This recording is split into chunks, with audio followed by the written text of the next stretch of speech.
Salut, c'est Trado, content de vous retrouver pour la mise à jour de l'indice parisien.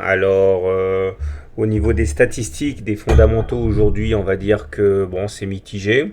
Pour l'Union européenne, on a constaté des chiffres quand même bien meilleurs que craint en termes de croissance économique, c'est pas mal. Par contre, en Chine, la séance avait bien mal commencé. La hausse de fin de séance n'a été due qu'à des renforts en provenance des fonds d'État qui ont clairement agi pour que les marchés se redressent. Alors d'un côté c'est rassurant parce qu'on voit que voilà la Banque centrale est derrière, que les fonds d'État sont derrière et qu'ils ne veulent pas que les marchés baissent. On sait que ça peut être un catalyseur de la baisse européenne, la baisse des marchés chinois.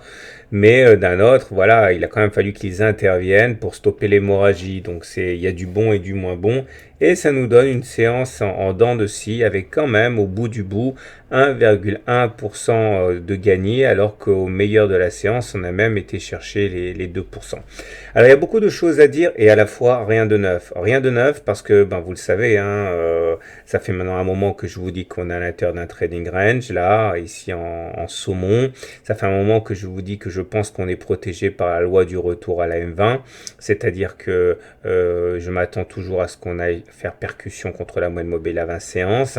Maintenant, il ne faut pas se leurrer, la séance du jour est une séance en demi-teinte. Tout d'abord, voilà, le verre à moitié vide, c'est que les volumes sont quand même assez faibles. On ne peut pas comme ça donner du crédit à une séance où on fait 1%, voire 2%, alors que la hausse des volumes n'est pas au rendez-vous. Donc c'est une hausse qui est simplement technique et bon parce qu'on s'attend à ce qu'on aille chercher la M20. Le momentum ici, c'est un moment que je n'avais pas parlé, il est toujours négatif mais il se redresse, il est presque positif, c'est-à-dire que la pression baissière est quasiment annulée et si on passe au-dessus de zéro, c'est-à-dire que la pression deviendra haussière. Et le MACD, ben, c'est intéressant ce qui se passe. Regardez, il veut aller croiser son signal. La dernière fois qu'il a croisé son signal à la hausse, c'était ici. Ok. Et regardez la belle hausse qu'on a eu derrière. Mais pour l'instant, ce ne sont que des conjectures. On est toujours en dessous du signal.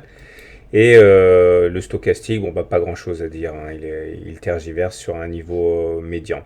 Le plus important, c'est de comprendre que le vrai enjeu, ça va être de passer la M20 à la hausse. Et j'ai des amis fractaliens et héliotistes qui disent que, mais je ne suis ni fractalien ni héliotiste moi-même, disent que d'après leur décompte, ça devrait dégazer sévèrement par le bas. Il demeure que moi, avec mes connaissances qui ne sont ni héliotistes ni fractaliennes, pour l'instant ça tient, on est sur des supports, regardez en mensuel, on est que le 8, ça n'a pas beaucoup de sens, mais c'est important d'avoir quand même la grande image en face de soi. On a rebondi pour l'instant sur la Kijun, on est en train de préserver la M20 ce mois-ci in extremis, comme on a pu préserver la M20 et la Kijun ici et encore là. Donc pour l'instant, il n'y a pas eu de cassure significative inquiétante.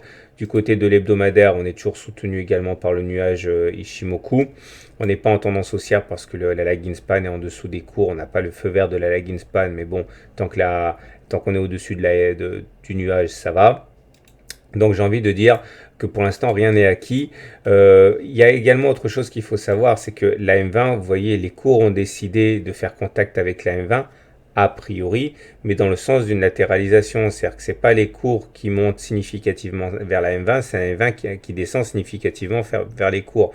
Enfin, c'est un peu caractéristique du trading range où on a tendance à latéraliser.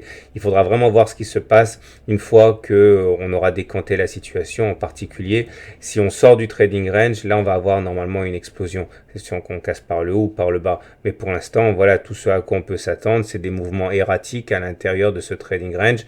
On a eu un Harami pigeon dans son nid hier, dont normalement on sait que ça monte. Voilà, alors c'est monté, mais la longueur de la mèche basse, la mèche haute d'aujourd'hui montre que, voilà, pas fou, les haussiers, ils prennent leur profit et puis ils dégagent derrière, donc ils prennent l'argent et ils se cassent. C'est assez normal parce que l'incertitude est maximale.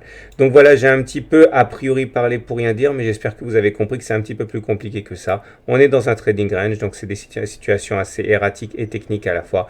Vivement que l'on sort du trading range pour voir un petit peu ce à quoi on peut s'attendre. Voilà, je vous souhaite une bonne journée, je vous souhaite de bons trades, je vous remercie pour tous les messages sympas que vous m'envoyez actuellement. Ça n'a rien à voir avec de la magie. Vous savez, certains disent, mais comment t'as vu que ceci ou cela? C'est rien, c'est juste les stats, hein. L'analyse technique, c'est l'exploitation de stats et de probabilités. Voilà, à demain pour la mise à jour.